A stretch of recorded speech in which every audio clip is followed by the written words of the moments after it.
Hey folks, welcome to the West Goshen Township Board of Supervisors, March 28, 2018 meeting. Let's go, please rise for the pledge of allegiance. To the flag of the United States of America, and to the republic for which it stands, one nation, under God, indivisible, with liberty and justice for all. Folks, as usual, an announcement to silence all your cell phones, please, and any other devices you might have. Also, audience members may be audio or video recorded by third parties, since this is an open meeting that is legal, but we do want to make that announcement for everybody going forward. Good to have you all here, as always. I'm going to hand over to our next agenda item, Mr. David Bruman, our counsel, regarding Sunoco. Thank you, Mr.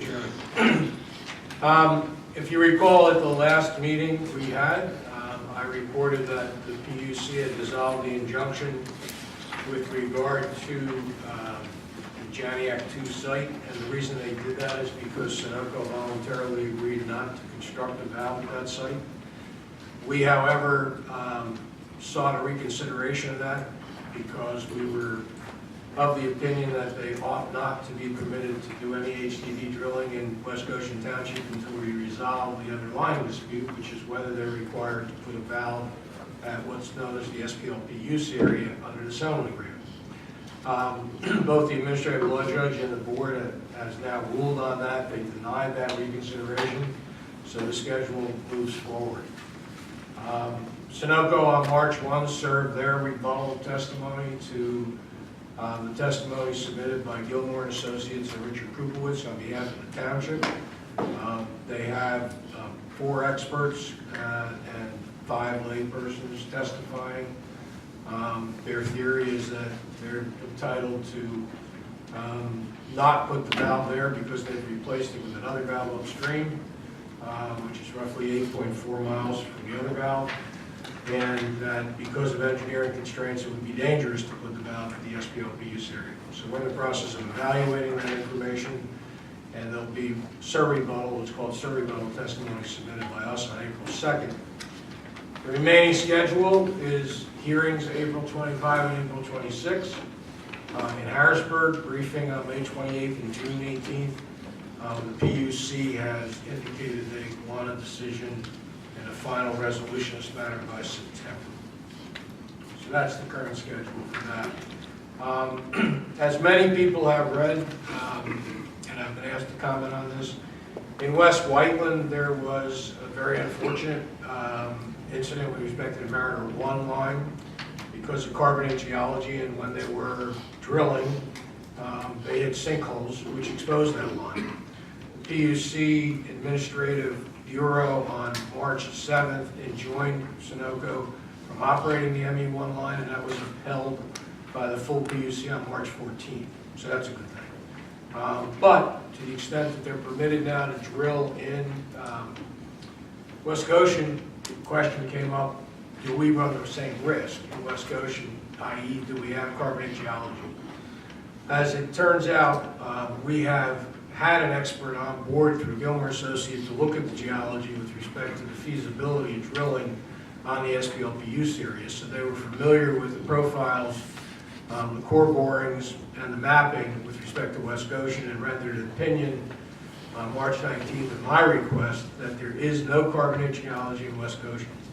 So we're comfortable with that opinion, and if there is drilling, we don't run the same risks that West Whiteland does because we're in a totally different formation than what West Whiteland is in. So, Mr. Chairman, that's my report. Any questions?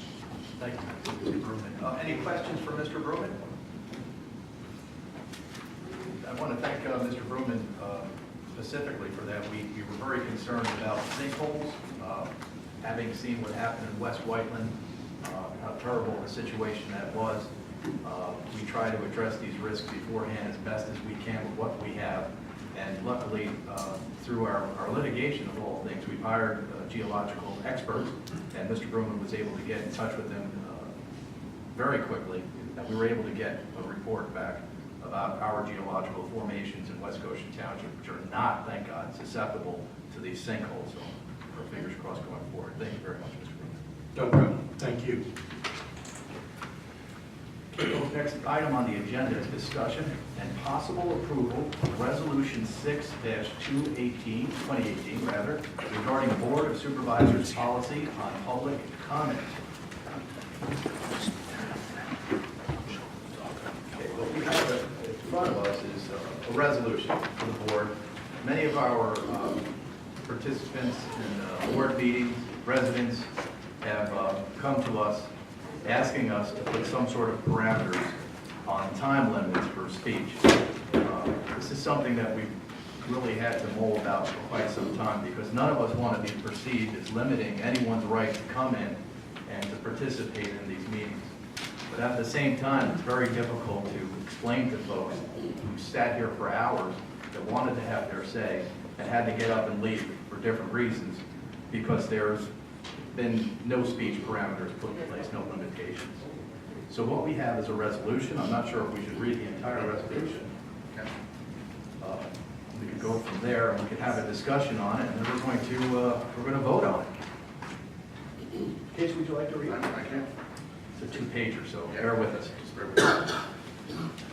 This will be Resolution 6, 2018. That's fine. Can you? Okay, that's it.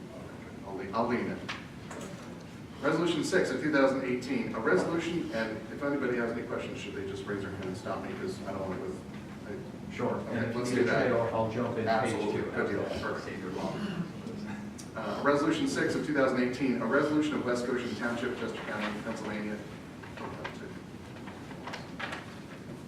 adopted pursuant to the authority of the Pennsylvania Sunshine Law, 65, Section 710, establishing policy and procedures for public comment during public meetings of the Board of Supervisors.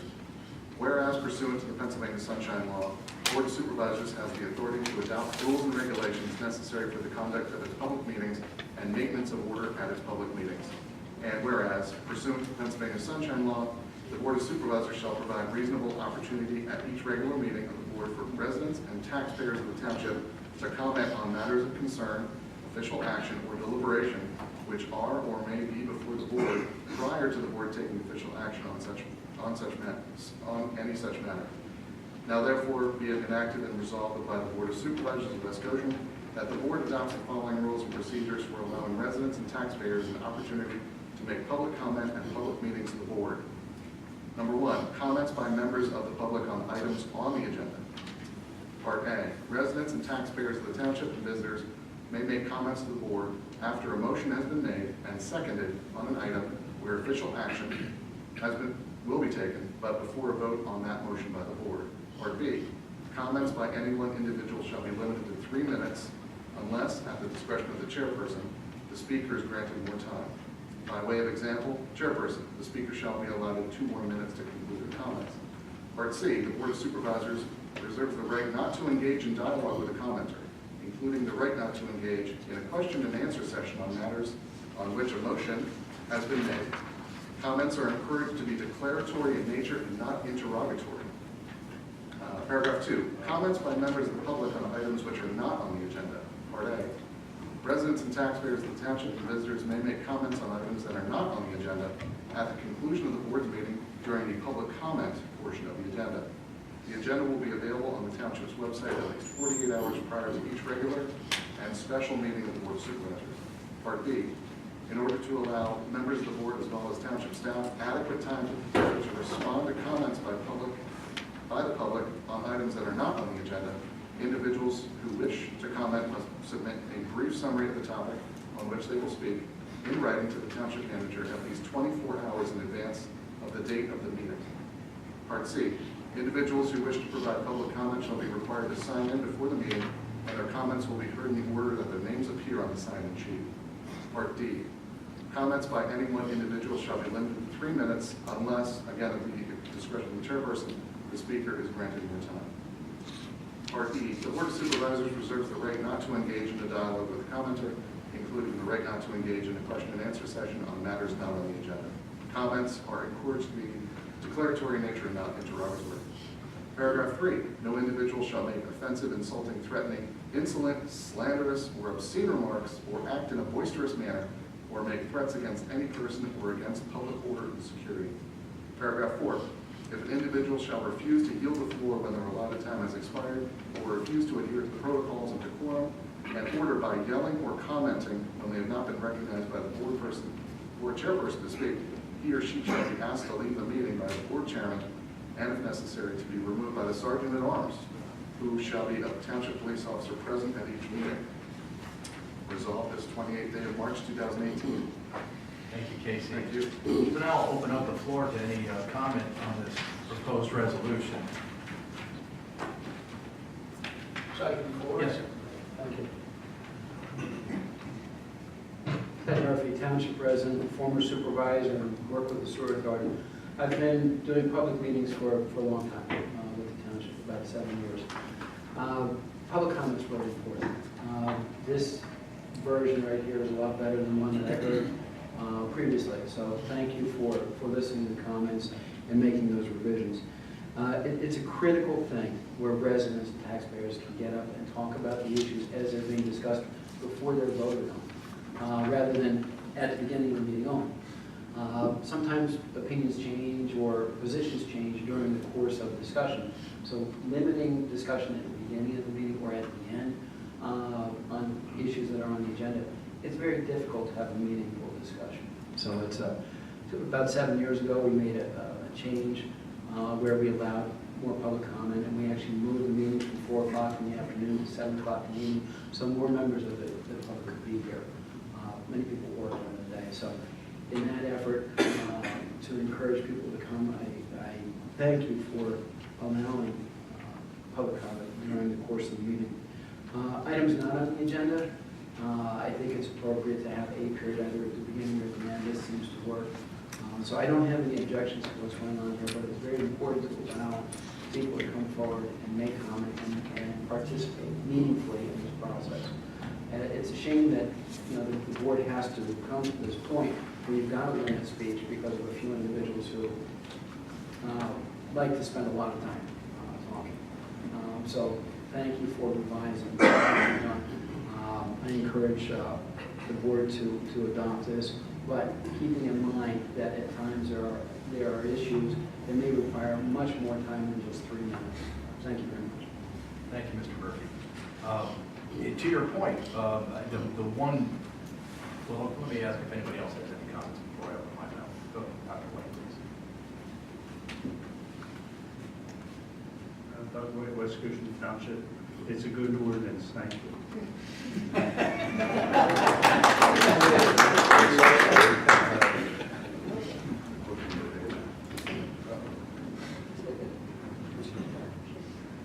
I'm Maxine Richter, and I am a resident of the township.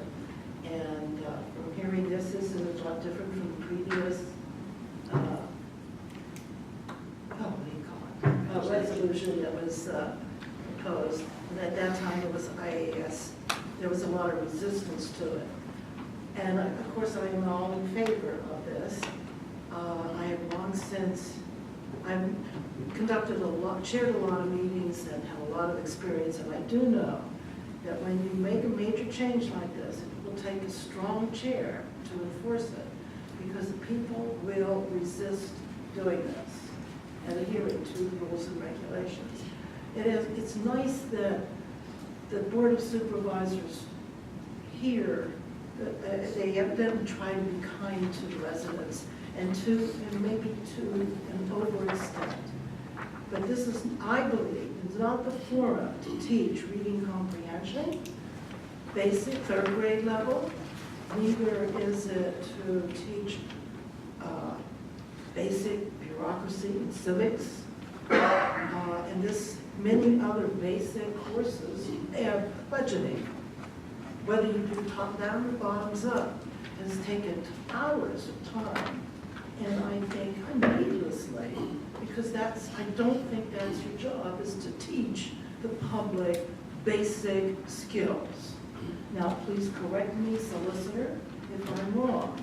And to this extent, I recommend, I suggest that it be put on the agenda sometime in the near future, an interpretation, a legal interpretation of the Sunshine Law This, to the point that this is it, there's no discussion, period, end of sentence. There has been comments that I have the right to stand here for 24 hours, 7 days a week, and you have to stand, sit there and listen to me. I don't think that that is part of the Sunshine Law. Correct me if I'm wrong in your speech at some future meeting. To be a little bit repetitive, to enforce these new rules is going to take strong leadership and help from the solicitors and the other board members so that you don't regress and you have policies in place that are not adhered to. And another point that I have is that I don't, you're public officials and to some extent you expect to be attacked by the citizens. However, I don't think that questions in the form of accusations is appropriate, and I hope that that's interpreted in the sentences in the new resolution, that you don't take abuse. If a citizen has an accusation, that's to be taken in a court session or offline. The question is not an accusation. So I would hope that the meetings are chaired in a strong manner at first without leniency. Mr. Meekin at one point held such a meeting and somebody almost got thrown out because he wouldn't relinquish the podium. Those are the types of situations that will probably come up when you try to enact this because they think that they have a right to stand here and talk ad infinitum. And so you're going to have a strong hand at first before you can become more lenient. I am strongly in favor of your passing this resolution and enacting it accordingly with all the help that you can possibly muster. Thank you. Thank you, Maxine. Don't disappoint me. No. I was about to ring the bell. We got it before we voted. Be very brief. Susan Sharps, West Goshen resident. I would commend this resolution in general. I think that it will promote civility and respect for each other as citizens and residents of the township. So I think it's generally a good idea, and limiting comment should promote diversity of comment because it leaves more time for people to come up and speak their mind.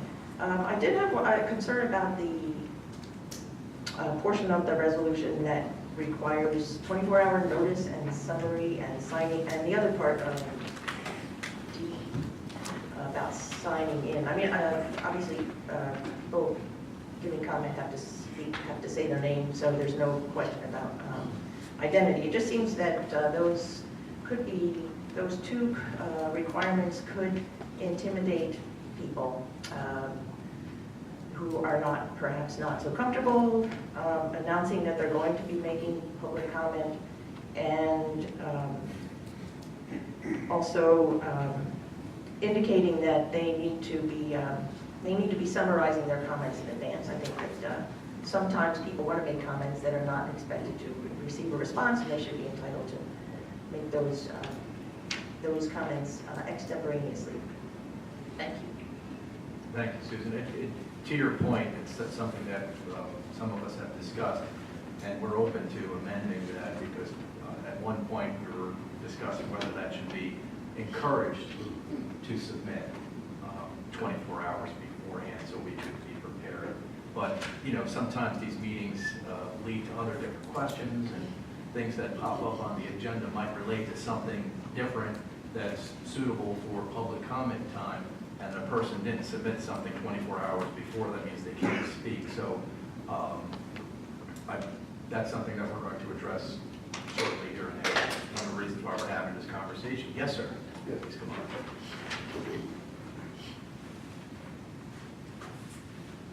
Yeah, my name is Tony Spadaccini, West Goshen. I came here to talk about the Sunoco pipeline, but I talked to your counsel out there because I didn't realize it was open. I was snoozing, I guess, but what scares me is about your current situation in the sunshine laws is I thought we were controlling in New Jersey.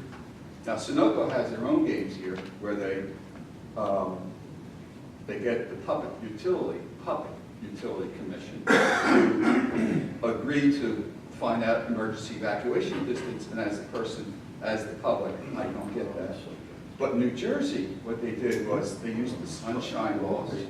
What I would suggest is save that for the public comment, because we got to get through specific. Okay, well, this is a sunshine laws, which is what you're talking about right now, correct? No, we're talking about the resolution. Oh, I assume you were just But starting. you're more than welcome, we just want to Okay. get through this first, you're more than welcome to come back. I'm sorry, thank No, you. no worries. I'll go back to. Yes, sir.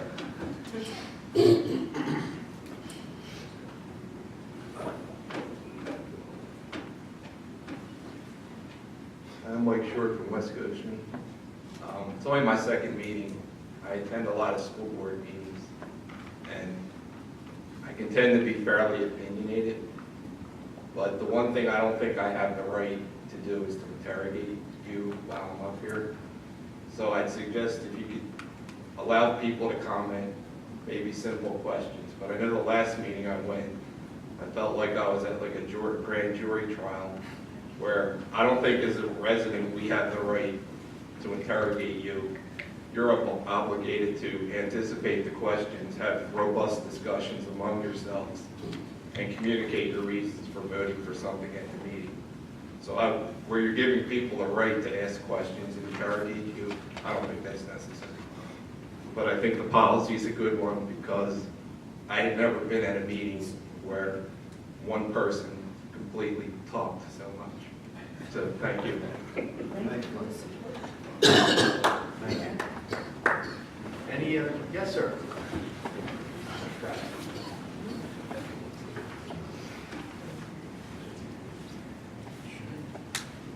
Bob Stratton, West Goshen.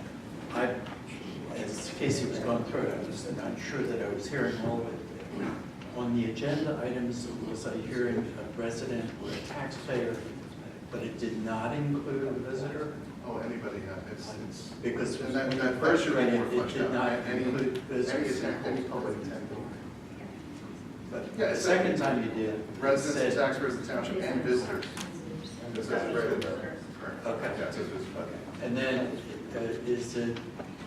was it may or shall respond, or you will not respond? Or if you choose, if somebody brings up an item, Part C, the Board of Supervisors reserves the right not to engage in the dialogue. If someone wants to respond, they're elected officials, they can do what they want, so, yeah. I mean, overall, I let's think speak it's for a great move. I supported it last time, but I think this is a great, okay, thanks. Thank you, Mr. Adams. Any other comments? So I would like to revisit that issue that was brought up, and I asked Robin, you had that issue, and I share that issue. I wonder if some of the other board members share the issue too. Very slight revision, I'm for this, but the idea that they must submit a brief summary of the topic, which they will speak in public comment in writing 24 hours before. I think that might be a little bit too constricting. So I would like to change it for one to, encourage to write 24 hours before. Some folks don't even know if they're going to make a meeting 24 hours before, and they find out about something and they come in. That's true. And we were a few hours from the meeting we canceled last week because of the ice or no ice or whatever, so. Right, so I'd like to make that change, I propose that change. And I was going to recommend that if we want to keep this language as it is, or soften it somewhat, we reserve the right to hear a speaker who brings a topic to the table that has already been discussed. So we are very much aware of the potential ability to answer the questions or to listen to the comment, or alternatively ask them to table it to the next meeting. So at least because there will be people who come here who have not seen this ordinance and know that they now have a prohibition to actually come on commenting when they came here for a justifiable reason. So maybe we could create that kind of language. I think that'd be helpful. Absolutely. In following up with the encouraged language, I see and see one would have to be changed if the other was, they both would have to be changed. Yeah, So that B would and be C. encouraged also. Your mirrors. Yeah, to mirror it. Question, Yes, ma'am. are you saying that, like, the next meeting, if people object to this resolution, and they're not here tonight, that they have the right to speak up against, to vote against this? They can Once talk you about have it. voted, are you saying that it can be revisited? Well, Is that what you're saying? I think we're saying we're not taking a vote right now, are we? No, I think we're taking a No, vote. you're With this telling- language according to the exception. agenda. Yeah, with these amendments. Well, we're amending the resolution, Yeah. Okay. and are we accepting the amendments? And Okay. then we're voting on the amendments. It's not an ordinance, so So you can just, okay, Correct. thank you. My intention is, I mean, everybody could, vote for themselves, but my intention is to vote on this resolution tonight, put this to bed. And then it's closed, right? It's closed. If someone wants to complain about it, they can complain about it in public comment.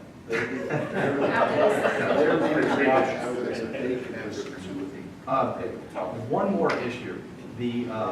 I just want to point out number 3 on page 2. That doesn't just go for speakers who are talking to township supervisors or officials. That goes for everyone in this room. We just want everyone to respect each other as much as possible. We want to have a nice environment here. I know sometimes tempers get flared and things get emotional, but if we could all try to follow rule number 3, where it states no individual shall make offensive, insulting, threatening, insolent, slanderous, or obscene remarks, or act in a boisterous manner, or make threats against any person. And that's where we put any person. That means you guys too. Or against public order and security. Folks need to feel secure when they come in here. And some folks have different viewpoints than maybe the majority do, but they have a right to be heard. So we just want to make sure that everybody respects each other. With that said, I do have a question and possibly an amendment. okay, So, paragraph 1B on page 1, comments by any one individual shall be limited to 3 minutes. I think once the individual sits down, they don't bank a minute that they didn't speak. And they're not, and they should not be allowed a rebuttal. what about yielding time to someone else? I hate to get into Robert's Rules of Yes. Congress, but So once a person sits down, after they've commented on a specific agenda, they've yielded or given up or forfeited the remaining time. so if we put our lawyer hats on, would that mean we should say comments by any one individual shall be limited to up to 3 minutes in totality? Up to 3 minutes to that, maybe up to 3 minutes. Up to 3 minutes. And maybe add once you sit down and your remaining time is forfeited. I don't know, I'm just anticipating. Well, up to should allow for, Comments there's by no any limit. individual Like shall a be limit to limited 3, where they can say, oh, I have up to 3. I think up to would greater than. We could say, this is what happens when you get a bunch of lawyers. We could say comments Any by, recommendations from the audience? have one over Yes. there. Comments by any one individual, maybe we should say, are limited to one opportunity, up to 3 minutes. one opportunity to speak with a limit of 3 minutes. One opportunity per subject. Well, per agenda item. Per Sorry, agenda. yeah. Very good. Say again. Just to make it clear. I think we put per agenda item. Yes. Yeah, okay. That's a good point. Thank you, Barry. Yes, sir. I'm not going to go up there, but I think if you confine it to 3 minutes, it's sort of how the school board does it. Yeah. You have the ability to use your discretion, and if somebody's going over, maybe if it's a real emotional topic, you have the discretion to allow them to go along. But you can, as being the monitor of the whole meeting, have the ability to know if somebody's up there just wasting time. So I'd be completely comfortable with you using your good judgment versus being a lawyer. I think you can just use common sense. And if somebody's going on for 5 minutes, okay, then they're going on to 10 and start trying to cut them off. Sounds good. All right, thank you for that. I'm ready to, yes, I'll make the motion to adopt the resolution And I'll second it. with Excuse me. the noted amendments. okay, so we have a motion to adopt the resolution with the amendments that have been noted. Do I have a second? Second. Okay, All those in favor? Aye. Okay, it's resolution number 7, 2018. Now, enforce it. Enforce it. Okay, so now we go to, folks, the reports of the month for February 2018. And the first reports will be presented by Chief Gleason. Good evening, ladies and gentlemen. I may go over 3 minutes.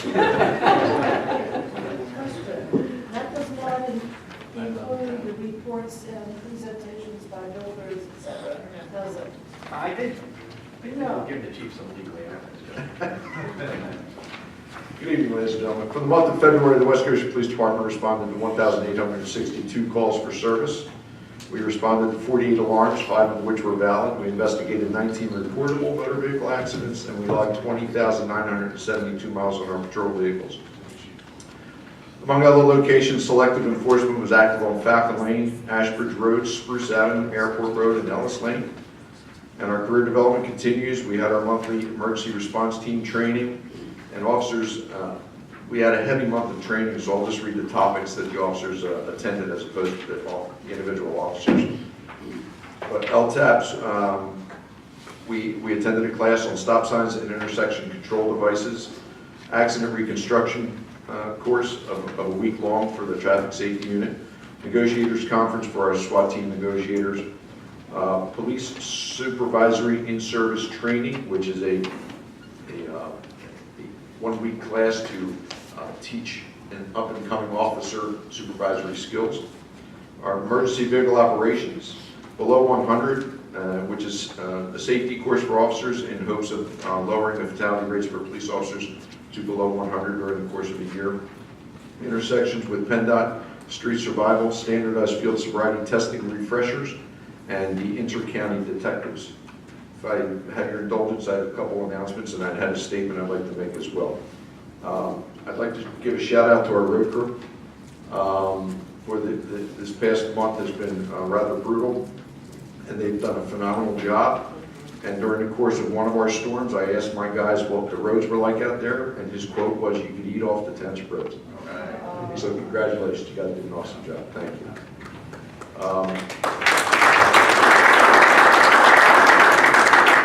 I do want to announce that the West Goshen Police Department lobby now is open 24 hours a day, but it's for temporary because we are currently housing the Westchester Police Department Dispatch Center, and so they are working 24 hours a day. So when I grew up, if you needed a cop, you went to the police station. So now we are open 24 hours a day, probably for the remainder of this year. So should you need us at any hour of the day, you can stop in here and the doors are always open. Sergeant Liss has been accepted into the FBI National Academy in June, which is 1% of all law enforcement have the opportunity to attend this. So it's considered the premier law enforcement training academy in the world, and it is a 10-week course, and we're very excited for him. He will be the 6th officer. In an agency our size, that's quite an accomplishment, so we're excited for that. Which class? 273. What were you about? 150. Way back. 273 now? 273.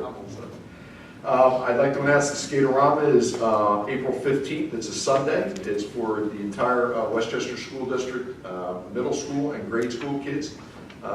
We offer an hour and a half of free skating at the ice line here up on Lawrence Drive. It's hosted by the police officers. All of the officers present volunteer their time, and so it's a great way for us to interact with the kids of the school district in a non-confrontational manner.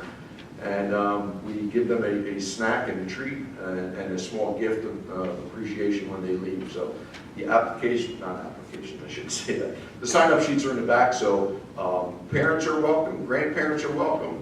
You don't have to sign up specific. We just look for a general ballpark of numbers so that, and each child gets a hot dog and a soda as well. So, so we've been doing that for probably going on 20 plus years.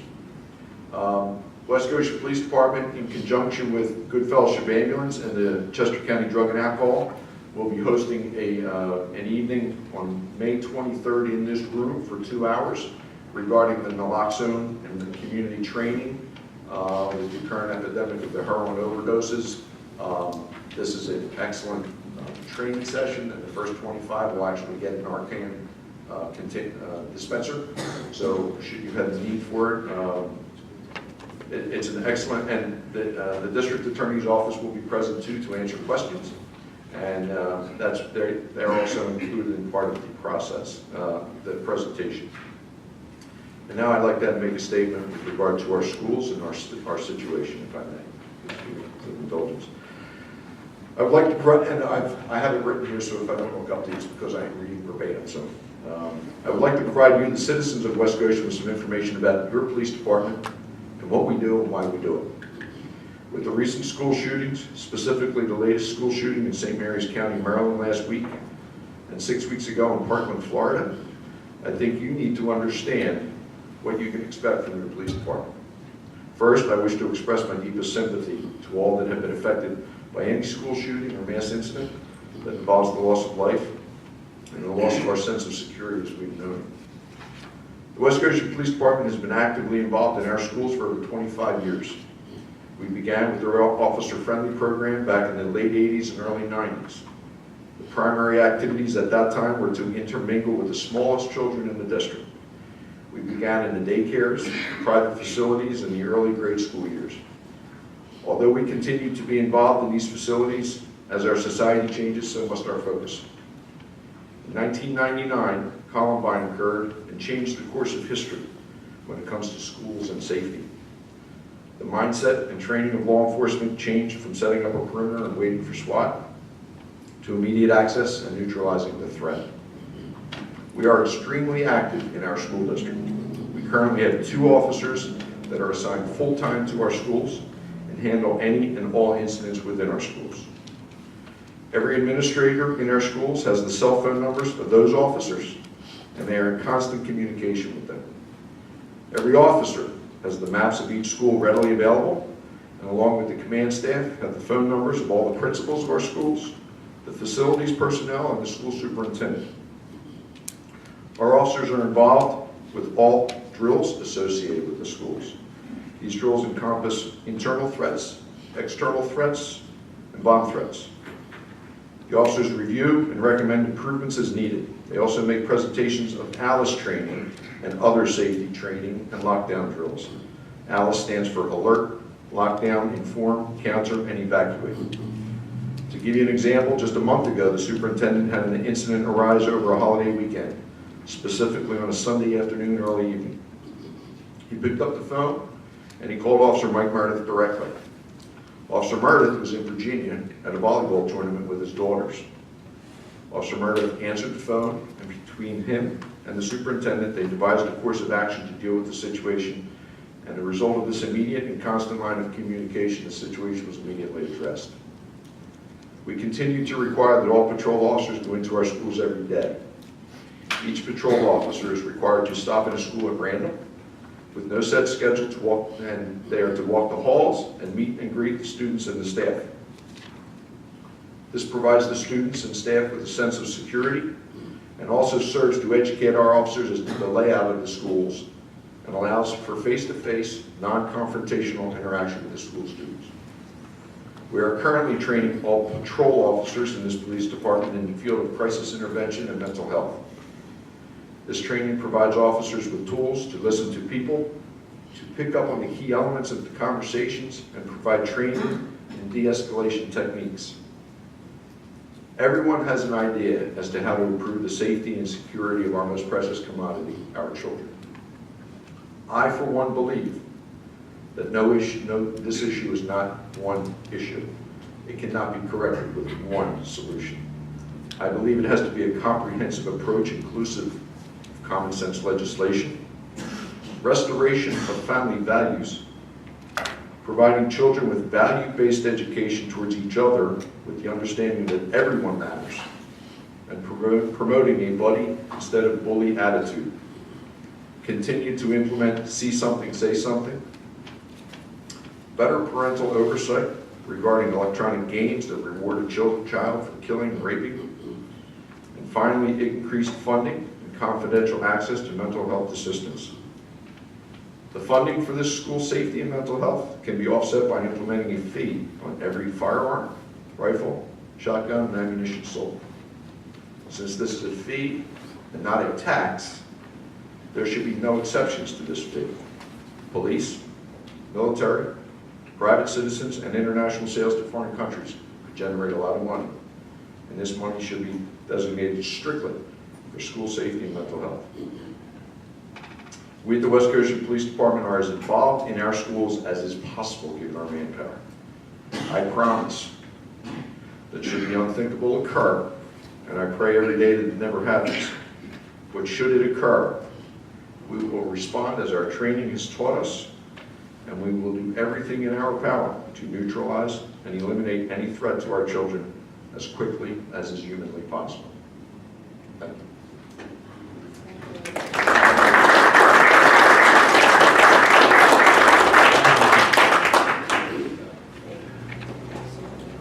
Next up, we have the fire marshal's report, including Goshen Fire Company and Good Fellowship Ambulance Company, presented by Fire Marshal Andrea Tyler. Thank you. For the month of February, there were a total of 21 inspections, 6 commercial use and occupancy, 3 fire blocking, 5 sprinkler, 5 framing, 1 sprinkler break, and 1 fire extinguisher placement. There were 4 fire calls, 3 automatic fire alarms, and 1 odor investigation. I attended 1 meeting. I gave 1 fire safety presentation.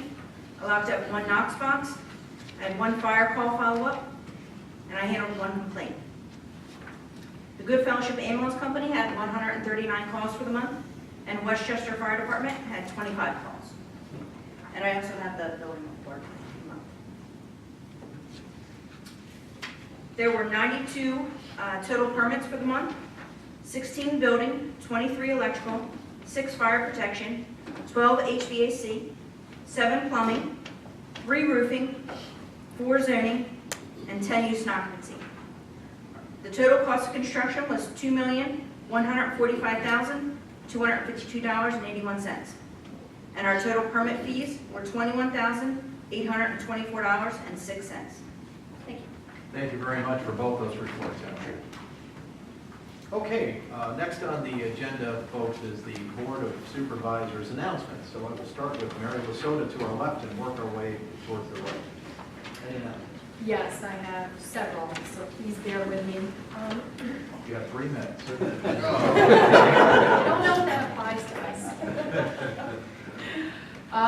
If you recall, we are pursuing certification for Tree City USA for West Goshen Township. One of the requirements is to celebrate Arbor Day. Arbor Day has been scheduled for West Goshen on April 27th at 6 p.m. The Sustainability Task Force has secured a donation from Agway of a tree to be planted on that day. It is a dogwood, Cherokee Princess of 5 to 6 feet tall, so it's quite large. And also, I believe on that day there'll be 1 to 2 literary readings, and I'm also in the process of preparing a proclamation, which is also required for Arbor Day, that I will circulate in time for approval at the next Board of Supervisors meeting. So I'm hoping everyone can attend our first Arbor Day celebration. And if you could say that date one more time. April 27th, it's a Friday at 6 o'clock at West Goshen Community Park. Okay, my second announcement. It was brought to my attention by another resident that our township signs as to private road signs are inconsistent. We have private roads in the township and we have public roads that the township owns.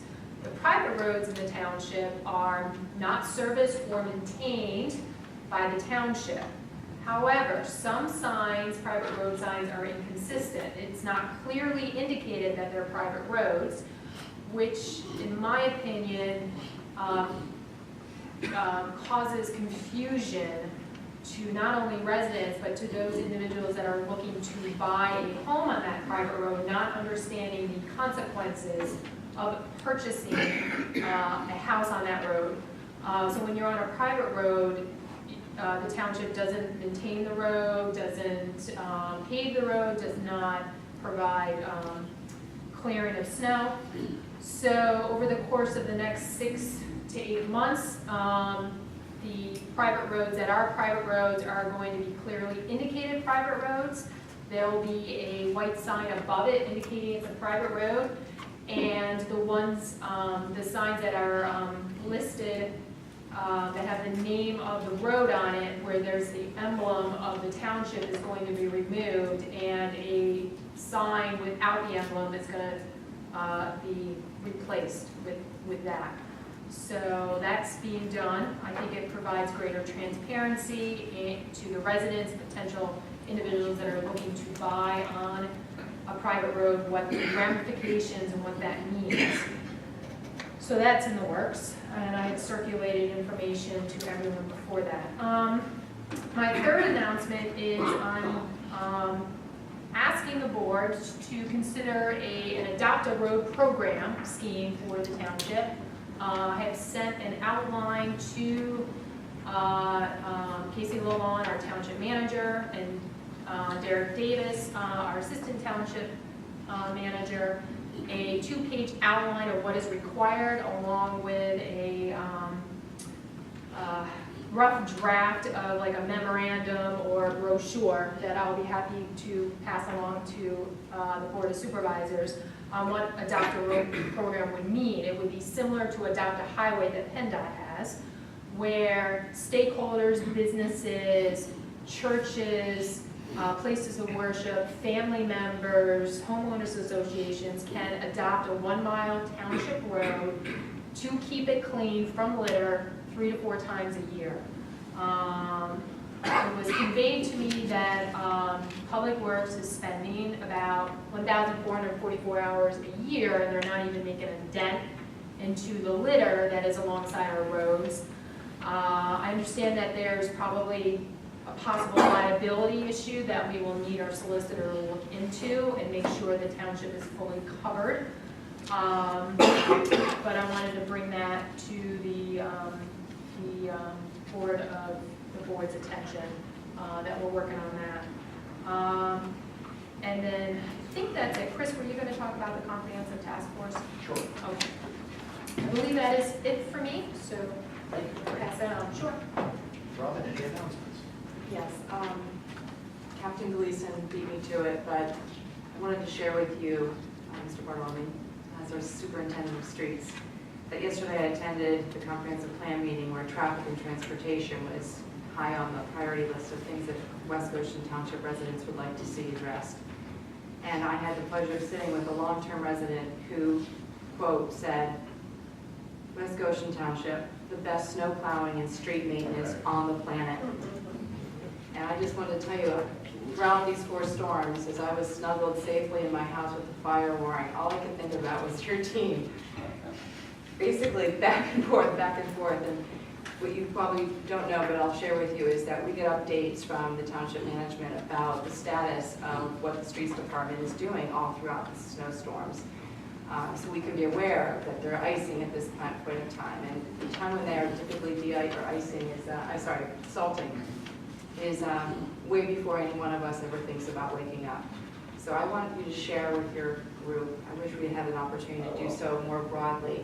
I actually was thinking about bringing you guys some treats sometime soon to thank you, because you did an outstanding job, and I just want to recognize you guys for that. It is our team, all 3. Yeah, so thank you. My only other comment is just to say that I am agenda item number 13, and I'll go into more detail about the employee recognition appreciation initiative at that point. Okay, folks, well, just to follow up on we did have a comprehensive plan task force meeting where it was a workshop. So we had actual residents participate and have input into our comprehensive plan, what goals we wanted to pursue. We have several comprehensive plan members here. Could you stand up, please, those who are in the comprehensive plan task force, please, just to be recognized. These folks have come in every single month to work hard, hands for all.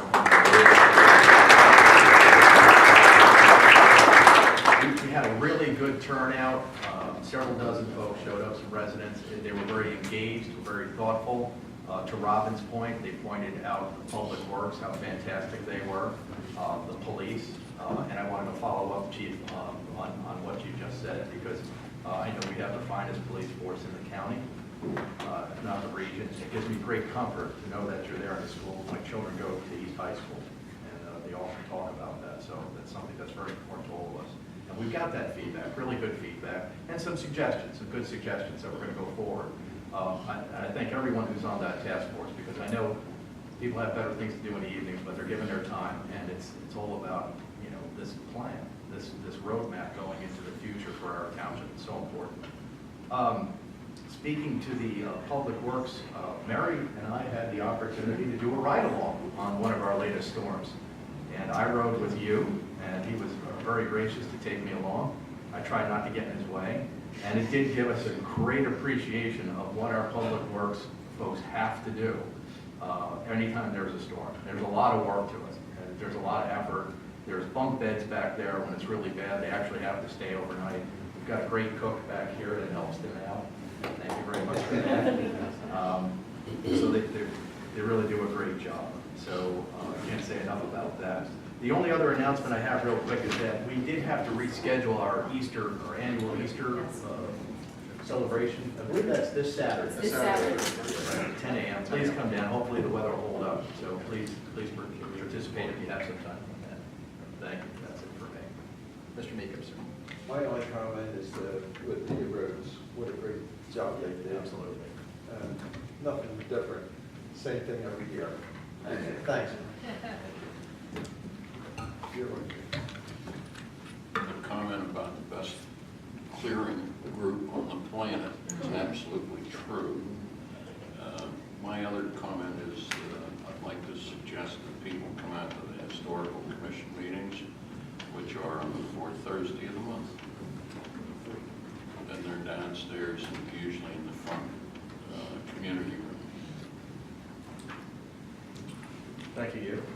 Okay, the next item on the agenda, Township Manager's announcements. Good evening, ladies and gentlemen. Just to reiterate, Easter egg hunt, decorated hat parade this Saturday, 10 o'clock, Community Park. If the field's a little, muddy or whatever, the Easter Bunny will be handing out baskets of eggs underneath the pavilion, so no worries. Okay. We're serious business. The Laurel Ridge development up on Pottstown Pike, left side going north, they are ready to do the maintenance security agreement to turn over the roads to us and the public facilities. Tonight I have the maintenance security agreement for the chair's signature to put forth the 18-month security, maintenance and security period for that. Rick, any other comment on? Only that we're in the process of executing the deeds of dedication now. We should be ready for the supervisor's approval at the next meeting. Right. So this is the first step. Thank you very much. That's it. Thank you very much. And we have the Township Engineer Stormwater announcements, next item on the agenda. Mr. Craig. Good evening. We were scheduled, along with most other municipalities in the township or in the county, to have our MS4 permit updated and replaced as of March 19th. Our permit, the existing permit, has been in place for 15 years. It's supposed to be updated every 5 years.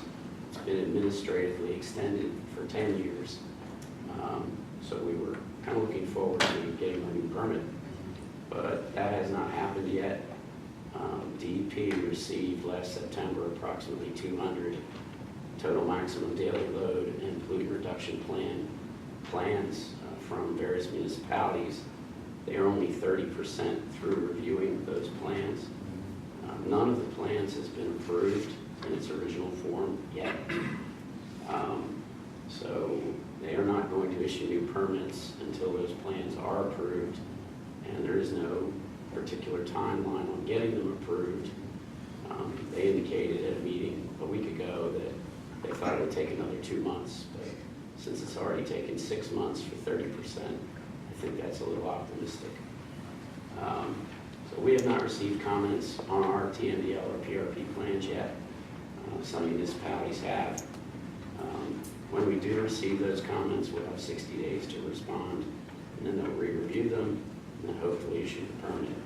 But we have no idea when that's going to be. Most likely, could be sometime towards the end of the year.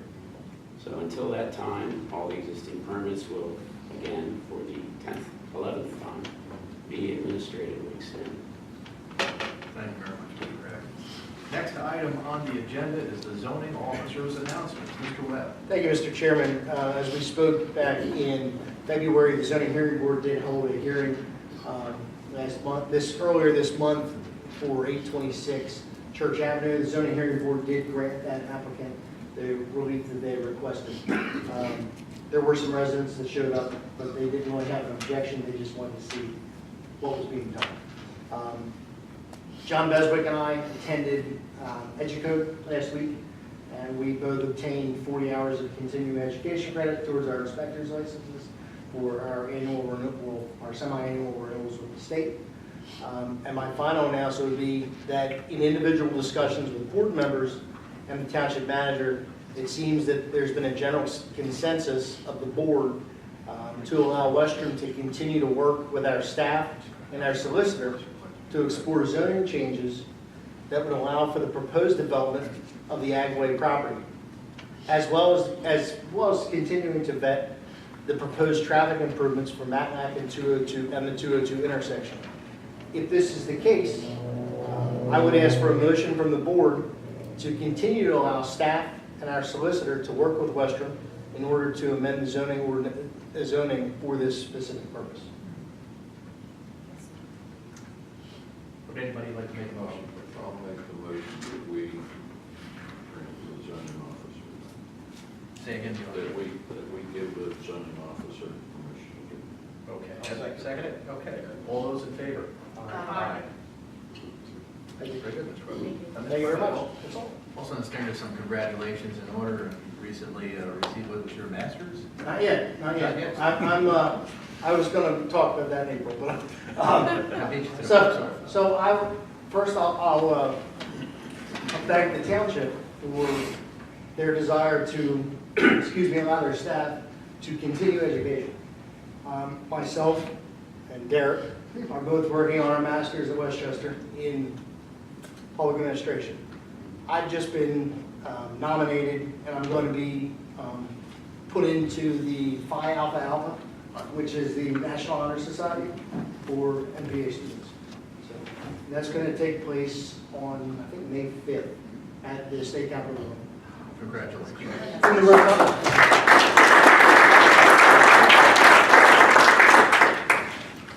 All right, the next item on the agenda, folks, is the approval for the Board of Supervisors meeting minutes of February 20th, 2018. I have a motion for the approval of the minutes.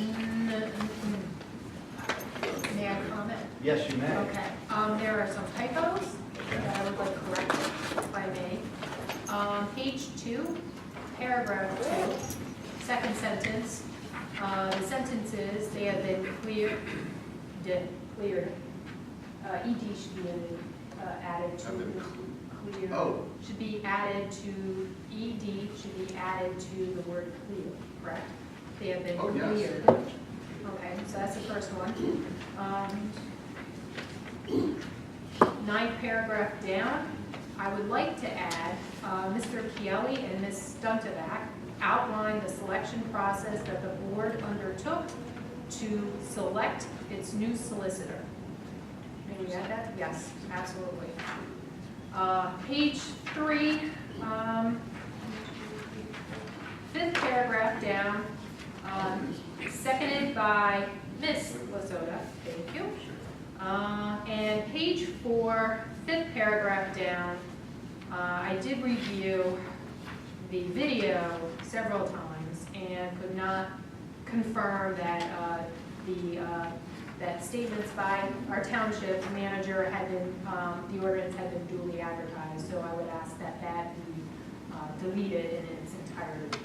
And those are my only changes. And I did review the videos to confirm that the amendments are, the meeting minutes are correct, as stated. Any other suggested amendments? The audience? So I'll ask for another motion with those amendments. Okay. We have well, you make the motion. I'll make the motion. I thought Mary was making the motion. I'll make the motion to, With for that the amendments. Correct. So we have a motion, and we have a second to that motion. All those in favor? Aye. All right. Number 12 on the agenda is approval of treasurer's report dated February 28, 2018 for the general fund, the sewer revenue fund, the waste and recycling fund, and the capital reserve fund, and the bills to be paid from these funds. I'll make the motion to approve that. Okay. Before you make the motion, I need to read a statement. So I am employed by High Schwartz. I started working with them on September of last year. They are also our counsel for the Sunoco issue. They were hired before I was elected as supervisor, so I had absolutely nothing to do with them being hired. I did not even know they existed up until I started working with them. So the statement that I must read is, I hereby recuse myself from voting on any and all invoices payable to High Schwartz, as I am an employee of that law firm. So, Okay, so let's think about how best we can do that when we have a vote. I would suggest a verbal vote by the four of you to approve all the bills. Well, the High Schwartz bill. Right. The High Schwartz bill by itself, and then the five of you can approve the rest of the bills. So verbally pull the High Schwartz bill. Very good. With a motion. Any public comment on Is that? that okay? No? Okay, so I'll make a motion to pay the High Schwartz bill. okay, all those in favor? Aye. All right. And one abstention. Right? With one abstention. And now we move on to the second part of the approval. Now I'll make the motion to pay the balance of the bills. Thank you, Mr. Purnell. Thank you, Mr. Meekum. We have a first motion and a second to the motion. All those in favor? Aye. Now I'm going to item number 13. I'm going to hand it over to Supervisor Stuntebeck, who's going to give us an overview of some of the work that she's been doing regarding township employee recognition initiatives. We're trying to initiate a township employee recognition program, and she will be able to give you some of the highlights of what we've gotten so far. So I have the pleasure of working with Casey Lalonde, Derek Davis, and Jennifer Latzer. I don't think many of you may know who Jennifer is. I'll ask her to stand up. She's our assistant finance manager, and she also does a fair amount of work with respect to HR issues. We met a couple times to talk about what a renewed employee appreciation initiative might look like. And we spent some time initially talking about some of the appreciation programs and incentives that already exist within the township.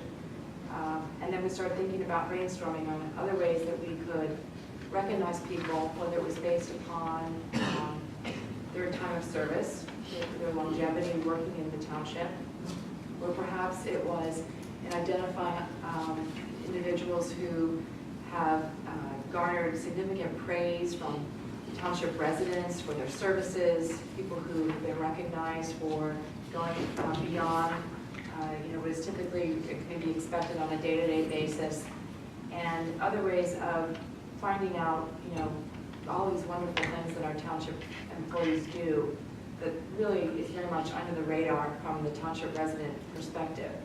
And so the board is interested in finding ways to do so. And Ms. Latzer took the initiative after our initial meeting to conduct a survey of the employees to find out what they might deem as being beneficial or a sign of appreciation that would be something that they'd really enjoy. She put together a very comprehensive survey, which she then reviewed with Casey, Derek, and I about a month ago. And in doing so, she came up with some specific areas of recognition that were stated sort of in the top 5 categories of things that the employees were interested in. And so at this point in time, the board is going to go into a little bit more due diligence and research with Jennifer, because she is going to be looking into the cost and impacts of some of these programs that were suggested, as well as the timeline for implementing them. And what we hope to do in the next board meeting is to have a recognition of those employees who are either 20 or 25 years of service to the township, and start there with a modest recognition as we continue to build out a more full-bodied program that will take forward. Any questions, or Jennifer, do you have anything else you want to add to that? So I just want to thank Casey and Jennifer and Derek for their time and their efforts to get this off the ground, and we're going to continue working on it and hopefully have some more details next month. Thank you. May Thank I you, make Robin. a comment? Casey? Sure. I just want to comment, the memo is very well written and very thorough. So thank you for that. I really appreciate it. Thank you, Jennifer. Thank you, Casey. Thank you, Robin. You know, we said it before, just talked about our public works folks and how hard they work, what a great job they do with the police. Administration is sort of like the unsung heroes too in a lot of ways. We've got some great employees who want to promote the great things they're doing for the township. A lot of this seems seamless to everyone who's the resident. They don't understand what kind of work goes into it. And I've said it before, we've got folks that are working over 40 years for the township. And, I think it's time perhaps maybe we give them a little recognition. Thank you. With that said, number 14 on the agenda, discussion and possible approval of resolution 7-2018 regarding revised traffic signals for Chester County Hospital. And I think, should I hand it over to you, Casey? Yeah, I can start. Chester County Hospital is obviously, everybody can tell, we're doing a major expansion. They came to us several months ago with some traffic signal changes, which requires us to do a resolution with the board. Rick, if you want to detail a little bit of what they're looking at. Actually, the changes are not extensively to the, changes are not extensively to the traffic signals, although there are some minor timing changes being made. But there's going to be a bus shelter put in, and two pedestrian crossings. And they're in PennDOT right away, and they are part of the PennDOT signal permit. So therefore, they require signature of the traffic signal document. So in this case, they're not primarily traffic signal improvements, but they're improvements related to the intersection and pedestrian and vehicular movements through the intersection. Are they going to put in pedestrian signals? No. That's not Crosswalks. Just the crosswalk as opposed to a signal. There's already a flashing signal there now. Right. And that's going to remain, but there's not going to be an additional one. Rick, how many crosswalks are we talking about? There's two total, there's already one put in another. Okay. Where exactly? At the the traffic Well, signal. right, in close proximity to the traffic signal where the bus shelter is going to be. Any questions or comments from the audience regarding? My only comment is that the signage has gotten, I think, out of control. That they really signed everything. You might look at it from that standpoint, but I would offer, if this requires an approval, I'd say that we should, I'll make a motion to approve. No, second. All those in favor? Aye. Number 15 on the agenda is a discussion and possible approval of Resolution 8-2018 regarding establishing no trucks for the intersection of Marshall Street and Goshen Road. Yeah, I'll turn this right over to Rick. He's got just some little extra. We have had issues with the intersection of Marshall and Goshen due to the extremely unusual geometry there. It's a very convoluted intersection and it's very tight. And when the trucks try to negotiate that intersection, they tend to get off the paving and onto adjoining properties and damage the property. So, and it's really not a route that necessitates truck traffic. There are better alternates. basically a truck cut through. So in light of that, we're recommending to the board that based on the geometry of the roadway, not the condition of the roadway, but the geometry of the roadway, that the roadway from Pottstown Pike to Marshall Street be restricted to no trucks. Do I have a I'll motion? make that. Can I just ask a clarifying question? Absolutely. Is there a size or a type of truck that is restricted, or all trucks restricted, like UPS trucks and It would be delivery services? any truck over 10,000 pounds or its vehicle, Except local deliveries, right? except local deliveries. Do we have a motion? I made the motion. Very good, thank you, Mr. Pernell. Do we have a second? I'll second it. Thank you. Mary, any public comment before we go on? Yes, sir. Could I stay here or what? Yeah, public comment about this one resolution there. Oh, no, I'm Yeah. sorry. I'm sorry. I thought you were. We didn't forget you. Again. Yes. Uh, Sorry. Any comment on this resolution? No? Okay. All those in favor? Aye. Okay. Finally, we're at item number 16, any other business to come before the board. This is an opportunity for folks to offer public comment. Mr. Stone.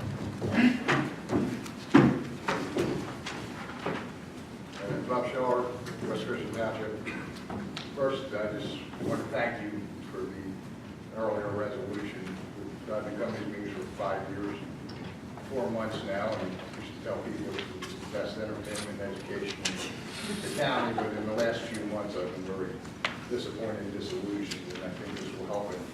Just in reality, 1 hour and 9 minutes, and you've got all the township business, which is the whole purpose of it. Secondly, he's a little humble. I've known Joe since he had dark hair. I'm sorry, but he's chief. He's a little humble on this thing with the 6 officers. The FBI National Academy it's not something you get into easy. You have to be selected. 1% of the police officers in the world, which my roommate was from Tuckahanna, 1% of the police officers in the world get to go there. The fact that West Goshen has had 6 nominated and graduates of the National Academy, seriously, he's a little bit too humble with it. Very proud. Thank you. I mean, you've done a great job.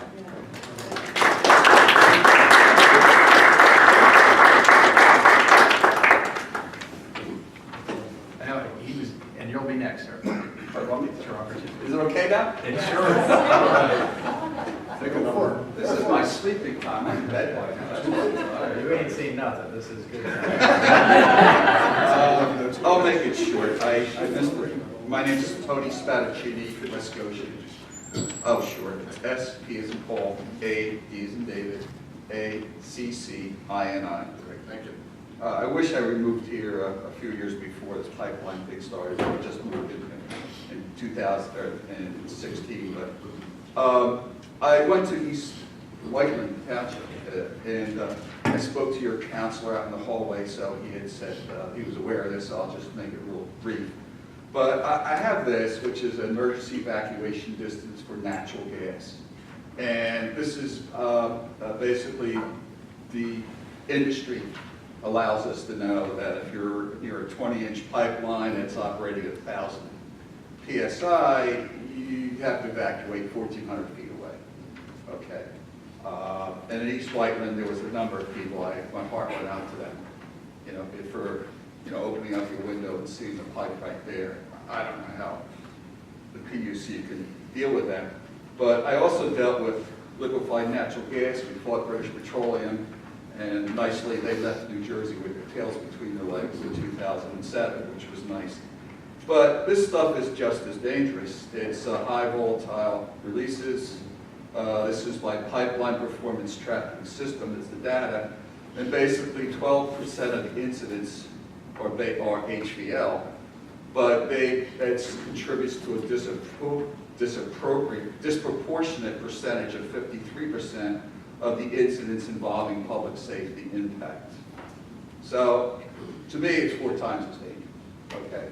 And the fact that the Public Utility Commission signs a little sheet saying to Sunoco, and a gentleman there said I would go to jail if I, excuse me, what's the word public mean?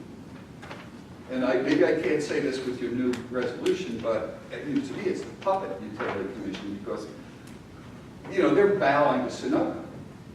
And Sunoco has no right to take our rights away to know how close I can be or how far. But we're going to wait for a Sunoco employee to knock on my door. I'll be toast. I mean, would be.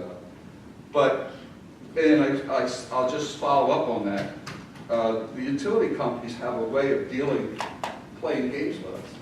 And British Petroleum's game was the sunshine laws, as I said before. I set out of turn, but they didn't officially talk to my township, which was Logan Township, New Jersey. So my mayor, Frank Miner, and a couple other people on the town council could talk about it. But behind closed doors they did, and they talked to about 50 stakeholders before they told the public.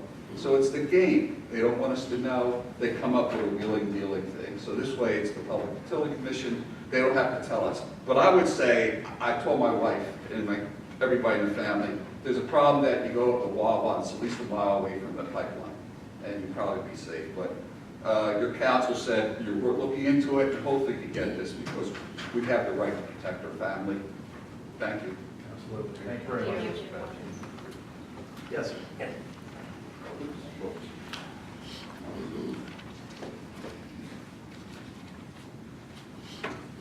Hi, my name is Dan Sevick, S-E-V-I-C-K, and I'm from West Goshen. I have a couple of handouts for the supervisors to help them follow along with my request.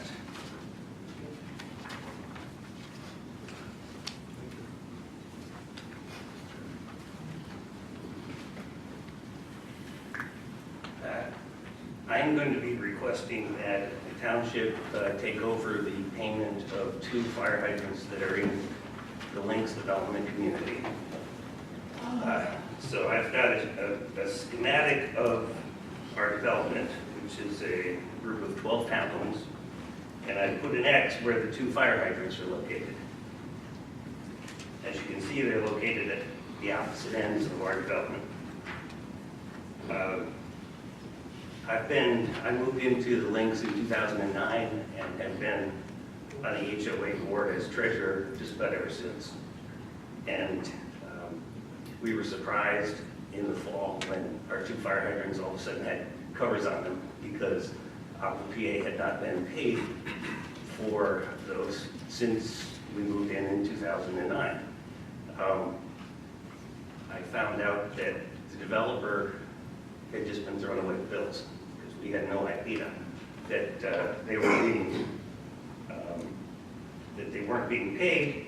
So to get Aqua PA to take the covers off, so we can satisfy the life safety issues, they did, and we opened up an account under the Links name, and with the intention of coming here and asking the township to take over for them. And I've got a couple evidences of the issue is our fire hydrants private when they are helping other people, even though they're on a private road.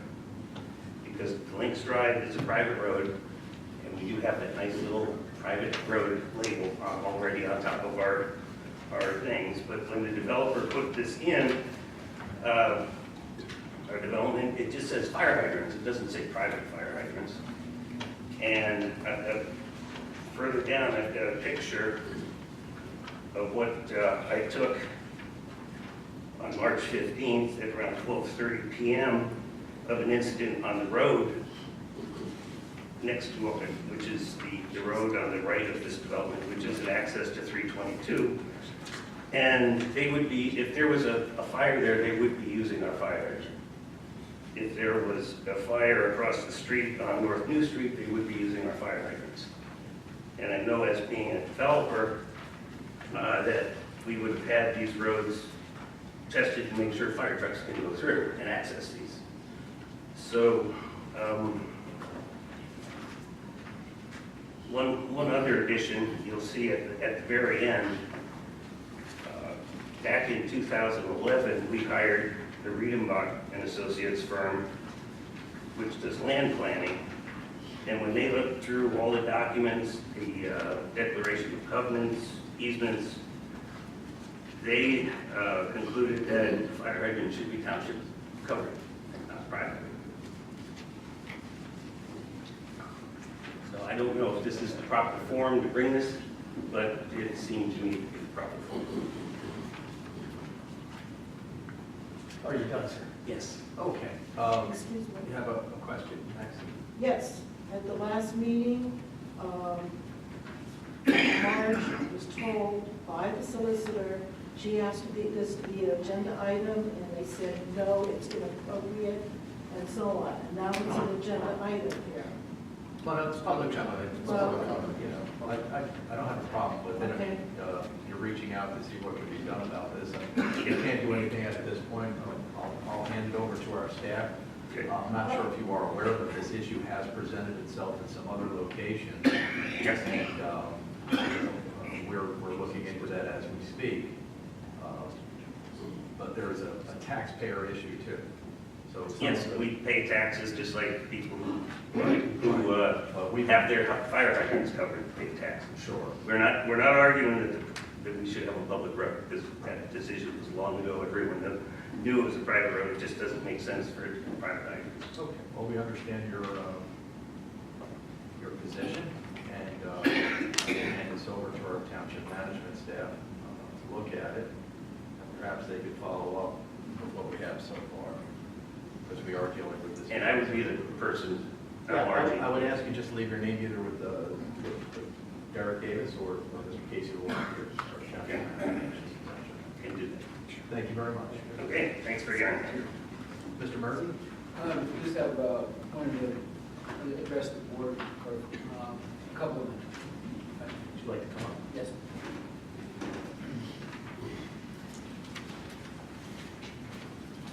Thank you, Ted Murphy. I was asked on the way in this evening by Robin, Vice Chair, if I would be willing to provide an update on the sewer plant. A couple of requests, or some considerations. Township has a number of board commissions, that not just the sewer authority, that conduct business on behalf of the township for the residents and businesses that come into the township. So just pondering, what kind of report do you want? Are you asking for a report from all the boards and commissions, or is it just the sewer authority? So, you know, I'm not sure if everybody's going to be doing it. What kind of format do you want that in? A report to the board supervisor? Yes, we can do that. We can give periodic updates on what's going on. Our meetings are the first Wednesday of every month. Our public meetings are conducted right here in this room. So we do have some very interesting comments about the product that we have to push through and meet the requirements by the DEP. So just real quick, the construction is underway with a number of the projects that we've undertaken already. They're making great progress. The life expectancy of many of the buildings has been met long ago. So some of the buildings, we can't get any more life out of them. So those are being replaced. There's approximately 220 miles of sewer pipe through the township. We have a very active program in inspecting those and replacing pipes that need to be replaced. So that's an active process that's going on. Sewer gas is very corrosive. It eats through concrete, it eats through metal. So there's only a 10 to 15 year lifespan in a lot of the equipment that's there, the manholes and equipment in the plant. So that has to be replaced on a periodic basis. We've been in the process, I think Sean's about 5 or 6 months right now, putting together a rate study. That's not complete yet. We expect to, we're going to be discussing that again next week at our next meeting. And we hope to present our recommendations to the board in the very near future. We're hoping to do that next month. And I think we're on target for that. There's been a few issues that come up just that we were advised of yesterday that we're looking at. So there may be a 1 month delay, but I hope not. I hope we'll do that to the board next month. The request for an increase in rate is going to be comprised of 2 parts. One is based just on the on the bond issue a little bit. I'm sorry. One is just based on just the bond issue that we had gone through last year. The other component deals with operating and maintenance expenses. So there's two different parts. So HRG has been working in conjunction with the township staff to go over everything connected with the current rate, payments in from other townships, what businesses pay, what residents pay. So that's why it's taken so long to go through that. We had to reach out to Aqua to find out some information from them. Several thousand items of information had to be looked at. I believe that's nearly complete. So those are things we have to look at before we can present a rate recommendation to the board. But remember, it's comprised of two parts. One is just for the debt service for the bond. The other one is the operating and maintenance expenses that are associated with running the plant. With the new requirements from the Clean Water Act of 1973 imposed by EPA and DEP. So as their requirements increase, costs increase. So that's, I don't know if there's any questions that you have to have, but certainly we can prepare a report for the board on a periodic basis. And we've had better reception with putting things into the township newsletter and on the website. There's things we can probably improve on that to provide more information to the residents. So we'd ask for continued cooperation in that and ways to better put information out to the residents of the township. So I just have a question just to clarify. I think I heard you say part 2 of the rate increase is related to operations and maintenance? Yes. Okay. Was there not also a discussion about creating a capital fund for, Yeah. I guess I would call that Yes. more replacement or ongoing Right. maintenance? Right. But it's really reinvestment when we've had pieces that may Correct. fail going forward. Correct, and that's part of what our recommendation will be to the board. That hasn't been finalized yet. We're still looking at what appropriate numbers are, what dollar amount is needed to meet our debt obligations, as well as meet the increased operating and maintenance expenses. So we haven't come to a number on that. Of course, all of this is going to fall on the board. We're going to make a recommendation, but it's up to the board to make a decision on what a rate increase will be. We do have obligations this year without a rate increase that's being met right now with the increased debt because of the bond last year. We will have to put in a rate increase for 2019 to meet the increased financial obligations in 2019. So it's encouraged that the board take action in 2018 to put in a rate increase for next year. We just don't have a dollar amount yet. But those recommendations we need to make to this body, and then you will have the unfortunate role in making that in the final decisions on that rate increase. So to your initial question about the format, I'd like an opportunity maybe at the next board meeting, the sewer authority, to talk about what the options might be, and then I can also circulate with the board members to information. Everyone would like to hear. Some ideas already, but make sure it's included. Sure, and then we'll be meeting in this room 7 o'clock next week on Wednesday. Thank you. Thank you. Thank you. Yes. Just for the record, we met in executive session tonight to discuss litigation. Thank you. Yes, sir.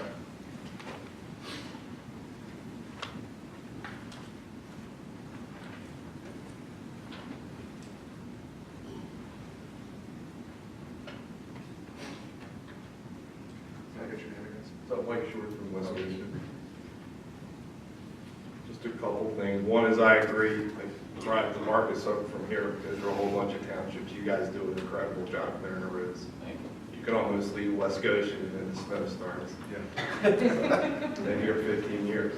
It's an incredible job. Just a comment on the employee recognition program. I think it's a great idea.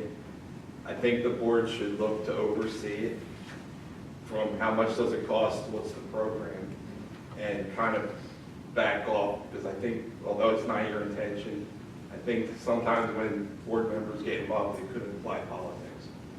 I don't think that's happening, but I think you would be better off just staying back letting them put the program together, coming to you, making sure that it's legal, that it's cost effective, and that it's fair. That is essentially what the process has been.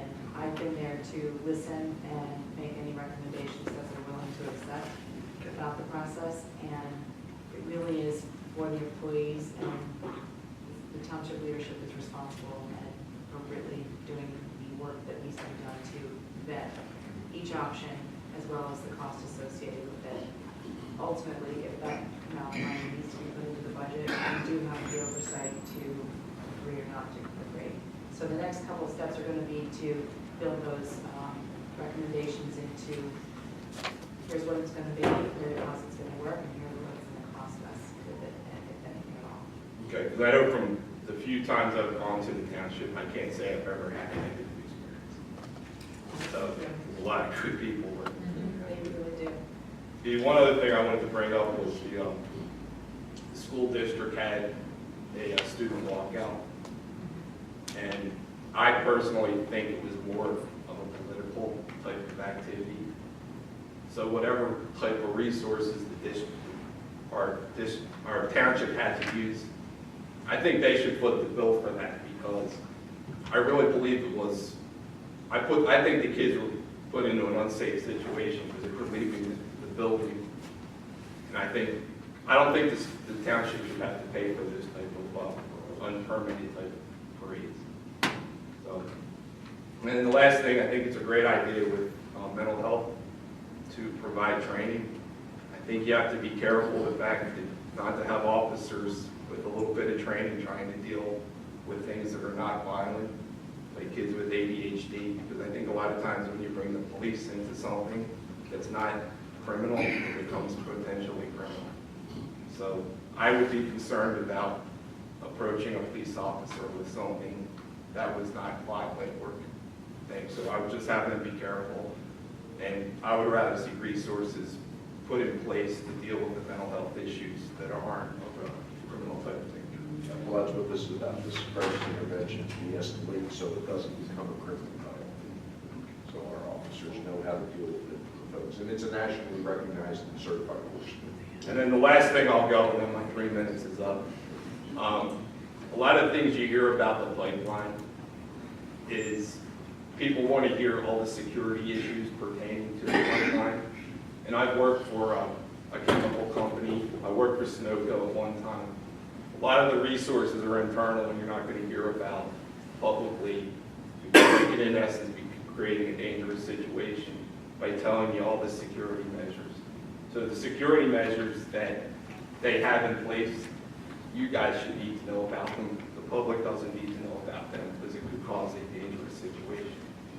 For example, the Sardimer plant has some real dangerous chemicals going through it. I know the fact that they could cause a catastrophic thing, but they have programs in place to deal with them. So keep the security things behind closed doors and just do what's best for the township. Thank you. Thank you very much. Dr. Wade. Doug White, West Goshen. I'd just like to thank all the longtime employees and board members. Mr. Miko, you've been around forever. Thank you for all your service. Oh, just a few years. And Hugh Purnell has been always a West Goshen fixture. Thank you, Hugh, for all your service. And other employees, Chief Gleason and Kim Norsoff has been around forever. Thank you, Kim. And also for the Employee Recognition Program, maybe they could, and you may be thinking of this, is to recognize employees that offer cost-saving and efficiency ideas that get implemented. And they could have a award ceremony or something. Just a little. I apologize because I neglected to mention that people who come up with innovative ideas Yes. and ways to solve problems, Thank you. that's part of it. Thank you for bringing it forward. See no other comments, so I will entertain a motion to I adjourn. don't think that, but. Second, all those in favor? Aye.